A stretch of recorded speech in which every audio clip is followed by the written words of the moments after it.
Hi friends, ಎಲ್ಲರೂ ಹೇಗಿದ್ದೀರಾ? ಚೆನ್ನಾಗಿದ್ದೀರಾ? ಸೊ ನಾನಿವತ್ತು ಗುಲಾಬ್ ಜಾಮೂನ್ ಮಾಡ್ತಿದ್ದೀನಿ. ದೀಪಾವಳಿ ಸ್ಪೆಷಲ್ ಇರಲಿ ಅಂತ ಮಾಡ್ತಿದ್ದೀನಿ.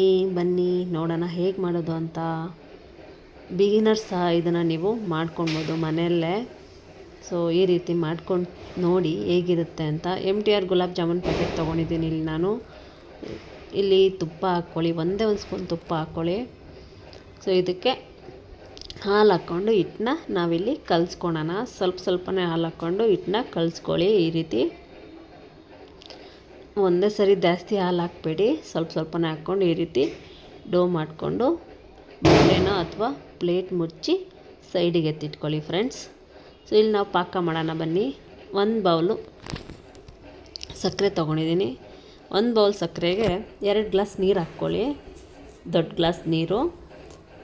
ಸೊ ಇಲ್ಲಿ ನಾನು ಏಲಕ್ಕಿ ಸಹ 2 ಬಿಡಿಸಿ ಹಾಕ್ತಿದ್ದೀನಿ.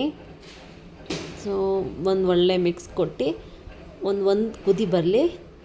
ಸೊ ಅಲ್ಲಿ ತನಕ ನಾವು ಜಾಮೂನ್ನ ಸಹ ಸ್ವಲ್ಪ ಒಂದು 5 ನಿಮಿಷ ರೆಸ್ಟಿಗೆ ಬಿಟ್ಟಿದ್ದೆ.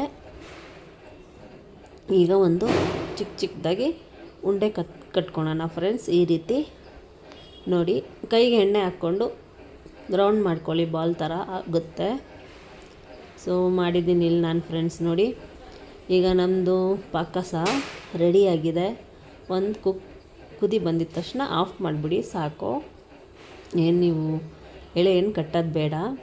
ಒಂದು ಕುದಿ ಬಂದಿದೆ ಆಫ್ ಮಾಡಿ. ಈಗ ನಾನು ತುಪ್ಪದಲ್ಲಿ ಮಾಡ್ತಿದ್ದೀನಿ, ನೀವು ಎಣ್ಣೆದಲ್ಲಿ ಸಹ ಮಾಡ್ಬೋದು. ಸೊ ಒಂದೊಂದೇ ಬಾಲ್ ಸಹ ಹಾಕೋಣ. ಜಾಮೂನು ಮೀಡಿಯಮಲ್ಲೇ ಇರಲಿ, ಗೇಸು ಜಾಸ್ತಿ ಉರಿ ಇಕ್ಕಕ್ಕೆ ಹೋಗಬೇಡಿ. ಈ ರೀತಿ ಕೈ ಆಡಿಸ್ತೀರಿ ಫ್ರೆಂಡ್ಸ್.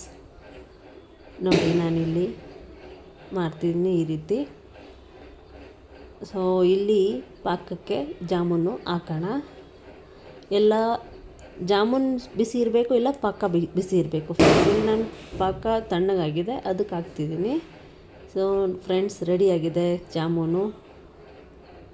ಸಾಫ್ಟಾಗಿದೆ, ತುಂಬ ಸಾಫ್ಟಾಗಿದೆ. ಈ ರೀತಿ ಒಂದು ಸರಿ ಟ್ರೈ ಮಾಡಿ. So friends, thank you for watching. See you in the next video. Bye bye.